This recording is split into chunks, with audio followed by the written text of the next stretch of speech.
Hi hello ನಮಸ್ತೆ welcome back to my YouTube channel. ನಾನಿವತ್ತು ಮಾಡ್ತಾ ಇರೋ ರೆಸಿಪಿ ಏನಪ್ಪ ಅಂತಂದರೆ ಮೂಲಂಗಿ ಸಾಂಬಾರು ಹೇಗೆ ಮಾಡೋದಂತ ತಿಳಿಸ್ಕೊಡ್ತೀನಿ. ನಾನು ಒಂದು 4-5 ಮೂಲಂಗಿನ ಈ ಥರ ಉದ್ದಕ್ಕೆ ರೌಂಡಾಗಿ ಕಟ್ಚಿಟ್ಕೊಂಡಿದ್ದೀನಿ. 1 ಟೊಮೆಟೊ, 1 ಈರುಳ್ಳಿ, ತರಕಾರಿ ಇದಿಷ್ಟು ಮತ್ತು ಬೇಳೆನ ನೆನೆಗಿಟ್ಟಿದ್ದೀನಿ. ನೆಕ್ಸ್ಟ್ ಇವಾಗ ಸಾಂಬಾರು ಹುರ್ಕೊಳ್ಳುವ. ಸಾಂಬಾರು ಹುರಿಯೋಕ್ಕೆ ಏನು ಬೇಕು ಅಂತ ತೋರಿಸ್ಕೊಡ್ತೀನಿ. 1 ಸ್ಪೂನ್ ಸಾಸಿವೆ, 1 ಸ್ಪೂನ್ ಜೀರಿಗೆ, ಸ್ವಲ್ಪ ಮೆಂತ್ಯಕಾಳು, ಸ್ವಲ್ಪ ಕೊತ್ತಂಬರಿ ಕಾಳು, ಒಂದು 8-10 ಒಣಮೆಣಸು, ನಿಮ್ಮ ಖಾರ ತಕ್ಕ ಹಾಗೆ ಮೆಣಸು, ಕರಿಬೇವು ಸೊಪ್ಪು, ಉದ್ದಿನಬೇಳೆ, ಇಂಗು. ಇವಾಗ ಇದಕ್ಕೆ ಎಣ್ಣೆ ಹಾಕ್ತಾಯಿದ್ದೀನಿ. ಫ್ರೈ ಮಾಡೋದಕ್ಕೆ ಎಷ್ಟು ಬೇಕೋ ಅಷ್ಟೇ ಎಣ್ಣೆ ಹಾಕ್ಕೊಳ್ಳಿ. ಈಗ ಒಲೆ ಹಚ್ಕೊಂಡು ಹಾಕ್ಕೊತಿದ್ದೀನಿ. ಚೆನ್ನಾಗಿ ಫ್ರೈ ಮಾಡ್ಕೊಳ್ಳಿ. ಎಲ್ಲದೂ ಚೆನ್ನಾಗಿ ಫ್ರೈ ಆಗಬೇಕು, ಅಲ್ಲಿವರೆಗೂ ಫ್ರೈ ಮಾಡ್ಕೊಳ್ಳಿ. ಚಾನಲ್ನ ಯಾರೆಲ್ಲ ನೋಡ್ತಾ ಇದ್ದೀರಾ ಪ್ಲೀಸ್ ಸಬ್ಸ್ಕ್ರೈಬ್ ಮಾಡ್ಕೊಂಡು ನೋಡಿ, ಹಾಗೆ ಲೈಕ್ ಮಾಡಿ, ಶೇರ್ ಮಾಡಿ, ಕಾಮೆಂಟ್ ಮಾಡಿ. ನೀವು ಒಂದ್ಸಲ ಮನೆಯಲ್ಲಿ ಟ್ರೈ ಮಾಡಿಕೊಂಡು ಹೇಗಿತ್ತು ಅಂತ ಟೇಸ್ಟ್ ನೋಡಿಕೊಂಡು ಟ್ರೈ ಮಾಡಿ ಕಾಮೆಂಟ್ ಮಾಡಿ. ಹಾಗೆ ಸುಮ್ಮನೆ ಕಾಮೆಂಟ್ ಮಾಡಿಬಿಡಿ. ಚೆನ್ನಾಗಾದರೆ ಮಾತ್ರ ಕಾಮೆಂಟ್ ಮಾಡಿ. ನೋಡಿ ಇವಾಗ ಸ್ವಲ್ಪ ಫ್ರೈ ಆಗಿದೆ, ಇನ್ನೊಂದು ಸ್ವಲ್ಪ ಫ್ರೈ ಮಾಡ್ಕೊಳ್ಳುವ. ನೋಡಿ ಆಲ್ಮೋಸ್ಟ್ ಫ್ರೈ ಆಗಿದೆ. ಇವಾಗ ಇದಕ್ಕೆ ಕಾಯಿ ತುರಿ ಹಾಕ್ಕೊತಿದ್ದೀನಿ.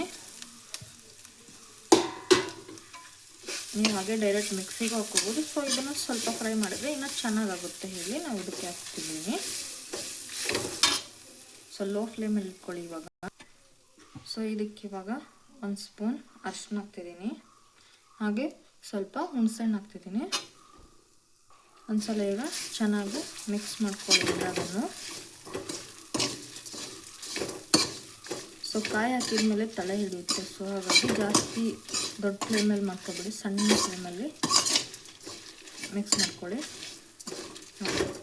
ಇವಾಗಿದು ಮಿಶ್ರಣ ಆಗಿದೆ. ಇದನ್ನು 5 ಮಿನಿಟ್ಸ್ ಬಿಡುವ ತಣಿಯೋದಕ್ಕೆ. ಇವಾಗ ತಣ್ಣದಿದೆ. ಇವಾಗ ಇದನ್ನು ಒಂದು ಮಿಕ್ಸಿ ಬೌಲ್ಗೆ ಟ್ರಾನ್ಸ್ಫರ್ ಮಾಡ್ಕೊಳ್ಳುವ. ಇವಾಗ ಮಿಕ್ಸಿ ಬೌಲ್ಗೆ ಹಾಕಿದ್ದೀನಿ. ಇದಕ್ಕೆ ರುಚಿಗೆ ಎಷ್ಟು ನೀರು ಬೇಕೋ ಅಷ್ಟು ನೀರು ಹಾಕ್ಕೊಳ್ಳಿ. ಇದಕ್ಕೆ ಬೀಸೋದಕ್ಕೆ ಎಷ್ಟು ಬೇಕೋ ಅಷ್ಟೇ ನೀರು ಹಾಕ್ಕೊಳ್ಳಿ, ಜಾಸ್ತಿ ಹಾಕ್ಕೊಬಿಡಿ, ಇಲ್ಲಾಂದರೆ ಚೆನ್ನಾಗಿ ಬೀಸೋದಿಲ್ಲ. ಇವಾಗ ಮಿಕ್ಸಿ ನೋಡಿ ಫೈನಲಿ ಮಿಕ್ಸಿ ಬಂದಾಗಿದೆ. ಇವಾಗ ನೆಕ್ಸ್ಟ್ ಏನು ಮಾಡೋದು ತೋರಿಸ್ತೀನಿ ಬನ್ನಿ. ಇವಾಗ ಕೊಚ್ಚಿಟ್ಕೊಳ್ಳೋದಕ್ಕೆ ರುಚಿಗೆ ತಕ್ಕಷ್ಟು ಬೆಲ್ಲ ಹಾಕ್ತಿದ್ದೀನಿ. ನಾನು ಜೋನಿ ಬೆಲ್ಲ ಹಾಕ್ತಿದ್ದೀನಿ. ನಿಮ್ಗೆ ಯಾವ ಬೆಲ್ಲ ಗಟ್ಟಿ ಬೆಲ್ಲ ಬೇಕಾದರೆ ಅದನ್ನು ಹಾಕ್ಕೋಬಹುದು. ನಾವು ಯೂಸ್ ಮಾಡೋದು ಇದೇ ಬೆಲ್ಲ, ಹಾಗಾಗಿ ಈ ಬೆಲ್ಲನ ಹಾಕ್ತಿದ್ದೀನಿ ನಾನು.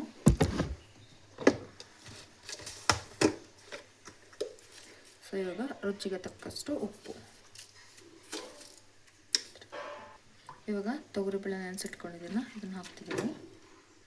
ಇವಾಗ ಇದಕ್ಕೆ ಮಾಡಿರೋ ಮಸಾಲೆನ ಹಾಕ್ತಿದ್ದೀನಿ.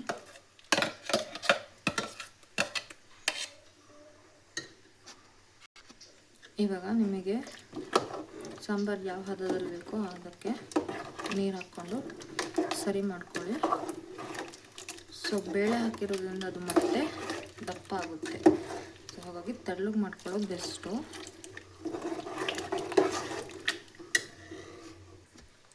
ನೋಡಿ ನಾನು ತೆಳ್ಳಗೆ ಮಾಡ್ಕೊತೀನಿ. ಸ್ವಲ್ಪ ನೀರು ಹಾಕ್ಕೊಂಡು ಜಾಸ್ತಿ, ಯಾಕಂದರೆ ಬೇಳೆ ಇವಾಗಲೇ ಮೊದಲೇ ದಪ್ಪ ಇದ್ದರೆ ಬೇಳೆ ಹಾಕಿದ್ದಕ್ಕೆ ಇನ್ನೂ ದಪ್ಪ ಆಗುತ್ತೆ. ಹಾಗಾಗಿ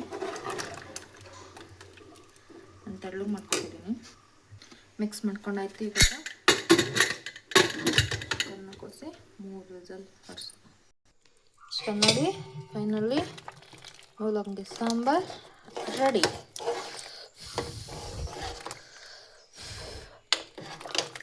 ನೋಡಿ ನಾ ಹೇಳಲಿಲ್ವಾ ಬೇಳೆ ಹಾಕಿದ್ರೆ ದಪ್ಪ ಆಗುತ್ತೆ ಹೇಳಿ. ನೋಡಿ ಕರೆಕ್ಟಾಗಿದೆ ಈಗ ನೋಡಿ. ನೋಡಿ ಇವಾಗ ಪಾತ್ರೆಗೆ ಬರು ಮಾಡುವ. ಸೊ ನೋಡಿ ಮೂಲಂಗಿ ಹೋಳಿ ರೆಡಿಯಾಗಿದೆ.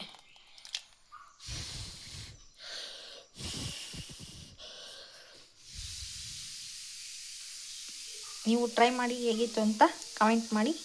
Thank you.